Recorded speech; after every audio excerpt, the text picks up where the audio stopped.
Oi, gente, bom dia. Estamos aqui para mais um dia de estudos. Hoje vamos concluir o nosso capítulo, resolvendo algumas atividades do capítulo, tá bom? Mas antes, dicas de estudos para vocês. Procure um lugar calmo, tenha sempre caneta, lápis e borracha em mãos, o livro de história de vocês e o caderno, ok? Vamos para a página 278, a questão 1, que diz: o período militar brasileiro recente, que foi de 1964 a 1985, destacou-se pelo forte crescimento econômico nacional, associado à aplicação de vários projetos voltados à diminuição das diferenças sociais e à superação das barreiras entre as classes. B. Ocorreu simultaneamente a presença de ditaduras militares em outros países latino-americanos, como Argentina, Chile e Uruguai, o que caracteriza uma fase militarista na história latino-americana. Caracterizou-se pela preservação da democracia, a despeito da disposição autoritária de alguns grupos militares que desejavam suprir direitos políticos de membros da oposição. Iniciou-se com um golpe militar que depôs o presidente Jango e encerrou-se com as eleições presidenciais diretas da convocação da Assembleia Constituinte ao final do... Não, ó. Esse item já está errado, quando diz que teve eleições presidenciais diretas. Não, depois do governo Jango, que foi onde teve o golpe de 64, houve eleições indireta até o governo de Figueiredo. Então, a B já descarta. Contou com a forte presença militar e política dos Estados Unidos, que utilizaram o território brasileiro como base para a instalação de mísseis anticubanos dentro do cenário da Guerra Fria.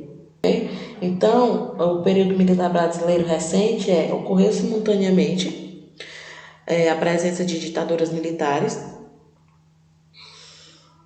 em outros países latino-americanos como Argentina, Chile e Uruguai, o que caracteriza essa fase militarista na história latino-americana. Segunda questão. Diz: a vitória do Brasil na Copa do Mundo de 1970 não teve qualquer repercussão no campo político por se tratar de um acontecimento estritamente esportivo? B.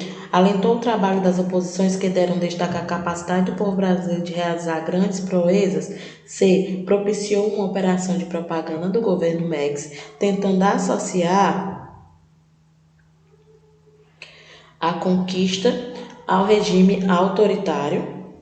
C. Ou D. Favoreceu o projeto de abertura do general Geisel ao criar um clima de otimismo pela realização do governo? Alcançou repercussão muito limitada, pois os meios de comunicação não tinham a eficácia que tem hoje. A questão, né? A resposta dessa questão é a letra C. Propiciou uma operação de propaganda do governo Médici, tentando associar a conquista ao regime autoritário. Essa Copa, né, para o governo recebeu essa Copa como algo de quem o governo se orgulha, com certo exagero de patriotismo. Com isso, aproveitou a ocasião para abafar o terror do seu governo, né, do governo Médici, que eram as torturas, para sanar a economia local com campanhas patriotas. Terceira questão. O chamado milagre econômico do período da ditadura militar entre 1968 e 1973 resultou de o arroxo salarial, situação internacional vantajosa, preço dos produtos brasileiros mais altos e dos estrangeiros mais baixos, grandes investimentos estatais, taxas de juros internacionais baixas, grande endividamento externo público e particular, participação de multinacionais. Podemos afirmar que o chamado milagre econômico do período da ditadura militar, que vai de 68 a 73, resultou em um grande crescimento econômico e populacional, sendo que no período o Brasil teve crescimento considerável. Entretanto, esse milagre, entre aspas, foi basicamente resultado de empréstimos extraordinários que maquiaram tal crescimento econômico, sendo que, desse modo, o chamado milagre econômico do período da ditadura militar brasileira resultou em uma posterior deteriorização da economia brasileira. Então, a resposta correta dessa questão é o item A. Página 279, questão 4. Leia o texto. Pegaram alguns? Perguntou Geiso. Pegamos. Foram pegos 4 argentinos e 3 chilenos. Respondeu Pedroso. E não liquidaram, não? Ah, já há muito tempo. É um problema, não é? Tem elemento que não adianta deixar vivo aprontando. Infelizmente, é o tipo de guerra suja em que, se não se lutar com as mesmas armas deles, se perde. Eles não têm um mínimo de escrúpulo. O que tem que fazer é que tem que, nessa hora, agir com muita inteligência, para não ficar vestígio nessa coisa, falou Geiso. O diálogo mantido em 1974 atesta a aplicação e a especificidade das práticas repressivas utilizadas pelo governo brasileiro ao surgir a proibição de entrada no Brasil de estrangeiros que pudessem comprometer a estabilidade do regime governamental, contenção dos partidos e das facções que preparavam a organização de guerrilhas urbanas e ações terroristas contra o governo militar. C. A defesa dos interesses nacionais ameaçados por uma guerra civil travada silenciosamente graças à censura aos meios de comunicações. D. A adoção de uma estratégia de extermínio pela ditadura militar consentida pelo chefe de Estado brasileiro. Ou intolerância das Forças Armadas em relação ao avanço das forças políticas comprometidas com o estabelecimento do regime democrático.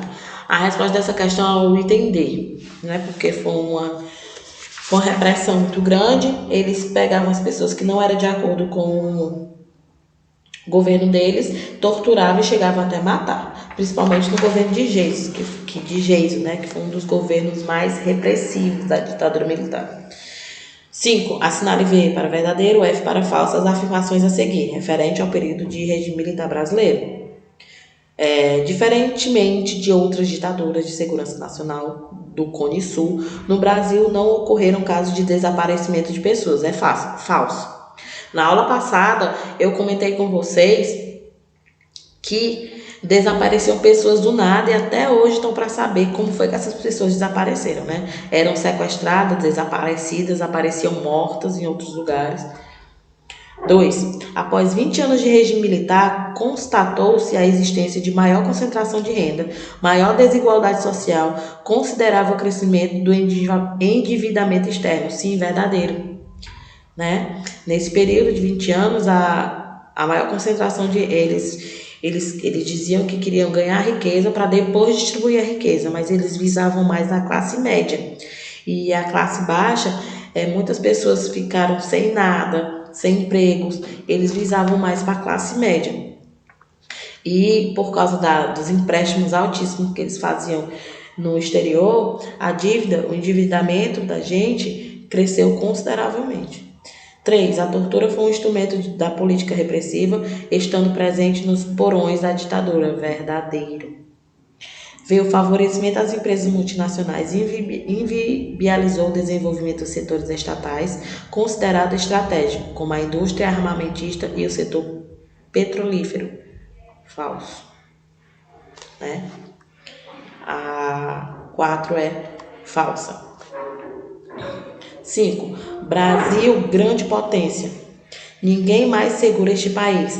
Pra frente, Brasil. E Brasil, ame-o ou deixe-o. Foram exemplo de manifestações ufanistas da propaganda oficial do regime. Verdadeiro. Então, a sequência fica V ou F, V, V, F, V. Letra A. Questão 6. Frases como ninguém segura mais esse país, ame ou deixe, o Brasil é feito por nós, veiculadas por meio de cartazes, adesivos e documentários de televisão e cinema, e o uso político da marchinha Pra Frente Brasil, que marcou a conquista do tricampeonato mundial de futebol pelo Brasil, expressam a campanha de integração nacional da ditadura militar durante o chamado milagre econômico. Então, é a letra D. Sétima questão.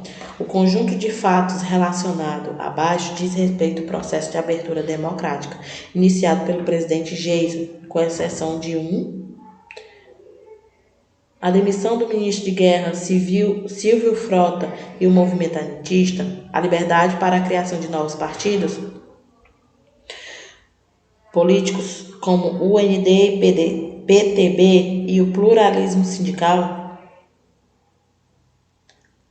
a eleição de Tancredo Neves e o fim da Lei de Segurança Nacional, a promulgação da Constituição de 1988 e a eliminação da censura, a campanha das diretas já e a criação de novos partidos políticos, a resposta dessa questão é a liberdade para a criação de novos partidos políticos como o DN, PTB e o pluralismo sindical. Oitava questão. O movimento de 31 de março de 1964 tinha sido lançado aparentemente para livrar o país da corrupção e do comunismo e para restaurar a democracia. Mas o novo regime começou a mudar as instituições do país através de decretos, chamados atos institucionais. Eles eram justificados como decorrência do exercício do poder constituinte, inerente a todas as revoluções. Com base no texto, assinale a correta. De cara, a correta é a letra A. O ato institucional número 5 foi o instrumento que mais contribuiu para o regime militar seguisse o curso de uma ditadura. A partir da sua instituição, vários atos de repressão passaram a fazer parte dos métodos utilizados pelo governo. O ato institucional número 5, editado durante o governo general Costa e Silva, permitiu a ex-presidente da República, entre outras medidas, a. convocar uma Assembleia Nacional Constituinte, b. criar novos ministérios e empresas estatais, c. decretar o recesso parlamentar e promover as cassações de mandatos e direitos políticos, d. contratar maiores empréstimos, e. promover uma reformulação do sistema partidário. Resposta correta dessa questão é decretar o recesso parlamentar e promover cassações de mandatos e direitos políticos, letra C. Então, gente, a nossa aula aqui é até aqui. Concluímos mais um capítulo, mas se vocês tiverem interesse de rever nossas aulas, acesse www.pequenospassos.com.br e não esqueça de acessar nossa agenda eletrônica, que lá é postar todos os dias as atividades de vocês. Eu espero que vocês tenham um bom dia de estudos e até a próxima aula.